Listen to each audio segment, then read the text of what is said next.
Bismillahirrahmanirrahim. Assalamualaikum warahmatullahi wabarakatuh.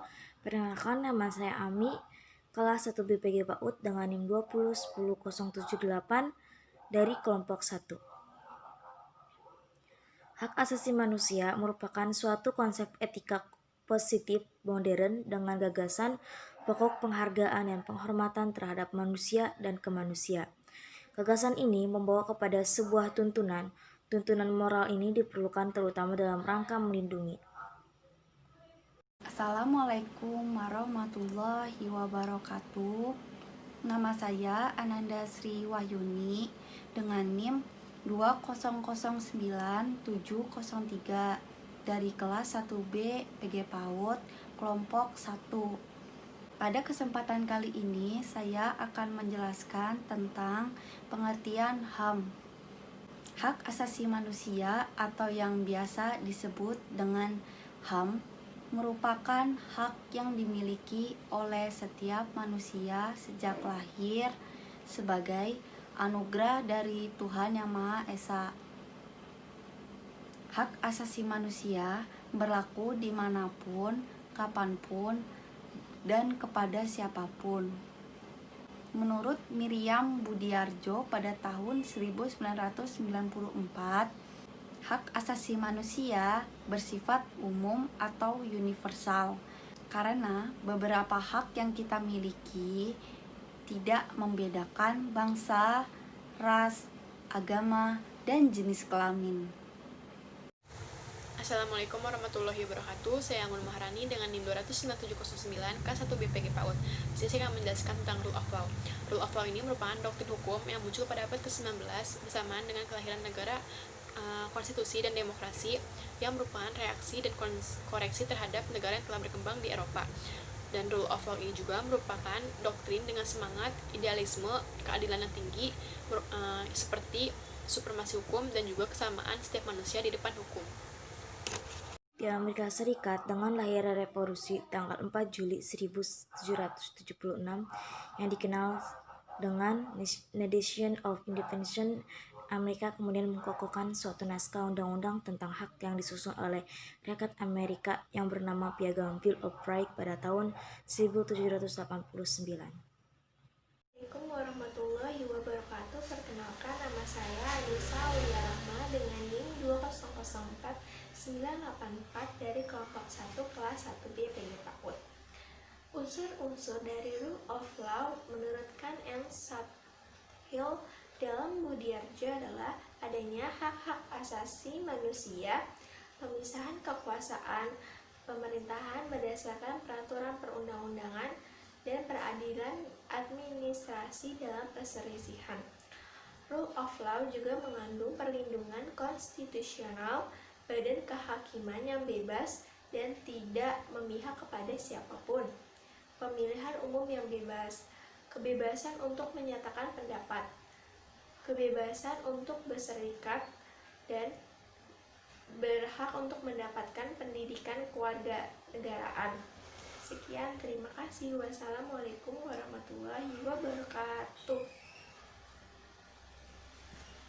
Assalamualaikum warahmatullahi wabarakatuh. Sebelumnya izin memperkenalkan diri. Perkenalkan, nama saya Anissa Nur Fadilah dengan NIM 2001295 dari kelas 1B PG PAUD. Di sini saya akan menjelaskan tentang Indonesia sebagai negara hukum. Indonesia sebagai negara hukum yaitu artinya adalah negara yang semua penyelenggaraannya, pemerintahannya, dan kenegaraannya serta kemasyarakatannya itu berdasarkan atas hukum, bukan didasarkan atas kekuasaan belaka. Assalamualaikum warahmatullahi wabarakatuh. Perkenalkan, nama saya Anissa Silviani Zakia dengan NIM 2005516 dari kelas 1B PG PAUD dari kelompok 1. Di sini saya akan menjelaskan 3 unsur dalam penegakan hukum. Menurut Gustav Radbruch, seorang filsafat dari Jerman, menyatakan bahwa ada 3 unsur yang harus diperhatikan dalam penegakan hukum. Yang pertama adalah Gerechtigkeit atau unsur keadilan. Yang kedua, Zekmeisenheit atau unsur kemanfaatan. Dan yang terakhir, Sicherheit atau unsur kepastian. Penegak hukum. Ada 3 lembaga penegak hukum. Yang pertama, kepolisian, yang kedua kejaksaan, dan yang ketiga kehakiman. Selain itu, ada 5 lembaga peradilan. Yang pertama peradilan agama, yang kedua peradilan militer, yang ketiga peradilan tata usaha negara, yang keempat peradilan umum, dan yang terakhir peradilan hukum. Sejarah dan perkembangan hak-hak asasi manusia di negara Perancis. Dengan terjadinya revolusi di negara Perancis pada tanggal 17 Juli 1789, telah dilahirkannya Assemblée Nationale, yaitu Dewan Nasional sebagai perwakilan rakyat Perancis yang mengubah struktur Perancis dari feodalistis menjadi demokrasi. Kemudian disusul dengan lahirnya Declaration of Human and Citizen Rights yang berisi tentang pernyataan hak-hak manusia dan warga negara. Sejarah dan perkembangan hak-hak asasi manusia di Inggris. Ketika Inggris berada di bawah kekuasaan Raja John Lackland di tahun 1199 sampai 1216, ia memerintah secara sewenang-wenang, lalu menimbulkan protes di kalangan bangsawan. Sebab keprotesan tersebut, maka lahirlah Piagam Magna Carta di tahun 1215. Piagam tersebut bukti bahwa kemenangan kaum bangsawan atas raja. Di sini saya akan menjelaskan tentang sejarah perkembangan HAM di Indonesia dari 1966 hingga tahun 1998. Pada mulanya, Orde Baru menjanjikan harapan baru bagi penegakan HAM di Indonesia. Janji-janji Orde Baru tentang HAM mengalami kemunduran pesat pada tahun 1970 hingga tahun 1980. Setelah mendapat mandat konstitusional dari sidang MPRS, Orde Baru menolak HAM dengan alasan HAM dan demokrasi merupakan produk Barat yang individualistik, yang militeristik, bertentangan dengan prinsip lokal Indonesia yaitu bergotong royong dan kekeluargaan. Pada tahun 1998 adalah era yang paling penting dalam sejarah perkembangan HAM di Indonesia. Setelah terbebas dari rezim Orde Baru dan merupakan awal datangnya era demokrasi dan HAM yang kala itu dipimpin oleh B.J. Habibie selaku Wakil Presiden Indonesia.